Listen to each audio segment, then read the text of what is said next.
Welcome to Break the Limit. I'm your host, Paul Chris Lam. In today's talk, we will continue with our discussion on how to live a fulfilled life. Everyone loves the feeling of accomplishment. At a certain point in our lives, we want to look back at life and say, wow, I had a great run. I am really satisfied with my life. I believe that one of the many cravings of the human race, we love the feeling and sense of accomplishment. We want to live a fulfilled life. But it will not just happen by wishful thinking. It takes a conscious effort, a decision on our part. Let's look at some of the steps we can begin to take right now. Number one, never sacrifice your integrity for personal gain. Integrity is the quality of being whole, having a strong moral principle.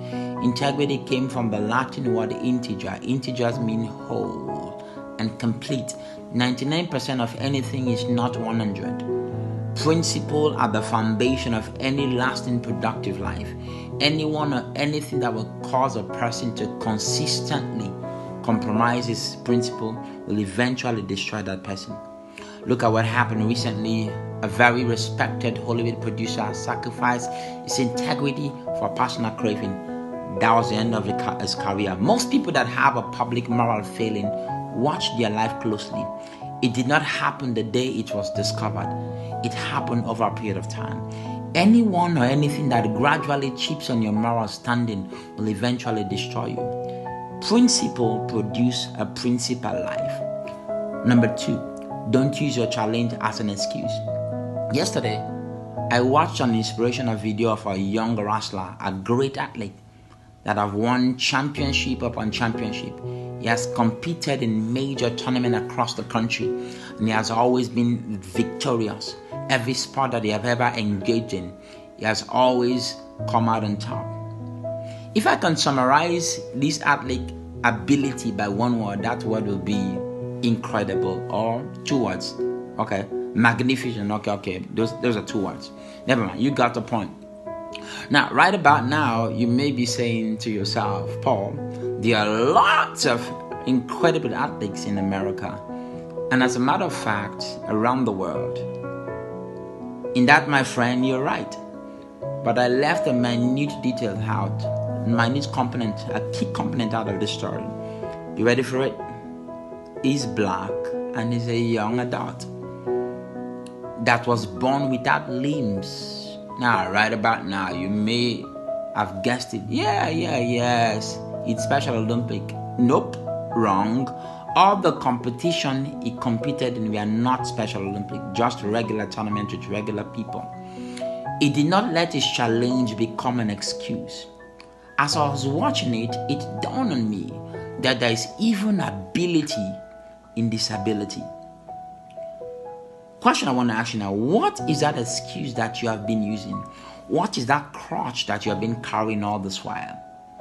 Oh, you may say to me, oh Paul, you don't understand. In this world, in this country, people like us are disadvantaged. Really? A bishop I admire very much made a fundamental statement, I quote, "There is no mountain anywhere. Every man's ignorance is his mountain." End of quote. If you must fulfill destiny, you must throw away all your excuses. Sometimes back, I preach a message titled, Turning Your Excuses into Uses. I believe strongly that any negative situation can become useful, depending on how you handle it. Enough said.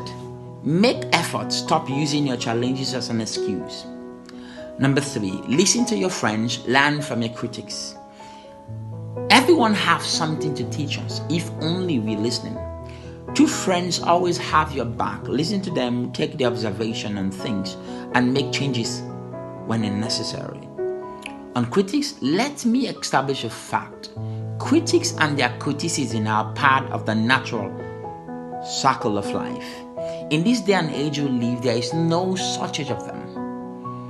You can let them get under your skin, or you can put their criticism to good use. Let me tell you a story. A certain bishop told us a story many years ago about a colleague that used to criticize him, used to be a thorn in his flesh. Everything this bishop preach, this man will come on TV and analyze it wrongly. We say offensive things about him. If he did an anointing service today, tomorrow the guy will go on TV and the next day and blast the bishop, saying things like some people are abusing the use of the anointing oil.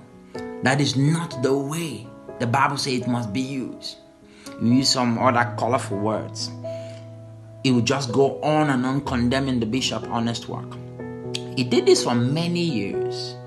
And one fateful day, he and the bishop met at the airport. He thought the bishop was going to go off on him. The bishop walked up to him and shook his hand and said, "Thank you for doing a wonderful job." And the bishop walked away. The man stood there looking so dumbfounded. Afterwards, the bishop said to his team, "I've learned from this man not to do what he's saying." Life is a university. Every day is a class. The question you must ask yourself, Father, what semester are you in? God bless you.